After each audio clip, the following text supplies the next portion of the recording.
Ma'am பொதுவாவே பார்த்தீங்க அப்டின்னா, நமக்கு ஒருத்தங்களுக்கு கஷ்டம்னு வந்து கேட்கும்போது பணத்த குடுத்துர்றோம், உதவி பண்ணிர்றோம். ஆனா திரும்பி கடன் கேட்க போனோம் அப்டின்னா, அது பிரச்சனையாயிடுது. "கொடுத்தது கேட்டா அடுத்தது பகை" அப்டின்னு சொல்லுவாங்க.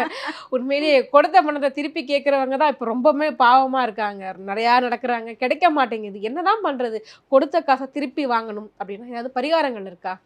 எந்த விஷயத்திலயும் எப்படிப்பட்ட பணமா இருந்தாலும், எப்படிப்பட்ட ரவுடியா இருந்தாலும், அவங்க கிட்ட கொடுத்த பணம் திரும்பி வர்றக்கு நெறைய பரிகாரங்கள் இருக்குது. நாங்களும் நெறைய பேருக்கு சொல்லியிருக்கிறோம். எந்த வகையில இப்படி பரிகாரம் பண்ணலாம் அப்படின்னா, இதுக்கு மிக முக்கியமான தெய்வம் யாருன்னா காலபைரவர் தான். ம். காலபைரவர்கிட்ட போய் நம்ம என்ன பண்ணணும்னா, 27 மிளகு ஒரு வெள்ள துணியில சுத்தி, அந்த மிளக எண்ணெய் நல்லெண்ணெய் ஊத்தி, அந்த எண்ணெய்க்குள்ள அந்த மிளகு சுத்துன மூட்டைய உள்ள வச்சிரணும். எதுல? விளக்குக்குள்ள. ம். வச்சுட்டு அத பத்தி வச்சுட்டு, அந்த விளக்க சுத்திலும் குங்குமம் ரவுண்டா போட்டு, நம்ம வேண்டணும். என்ன வேண்டணும்னா, யாரு பணம் வாங்கிட்டு போனாங்களோ அவங்க பேர சொல்லுங்க. எவ்வளவு பணமோ அந்த பேர சொல்லுங்க. பைரவர 11 முறை வலம் வரணும்.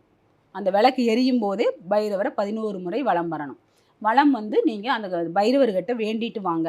அதே மாரி இது ஒரு தடவை இல்ல 11 முறை செய்யணும். 11 முறை செய்யும்போது 11வது முறை தான் பணம் வரும்.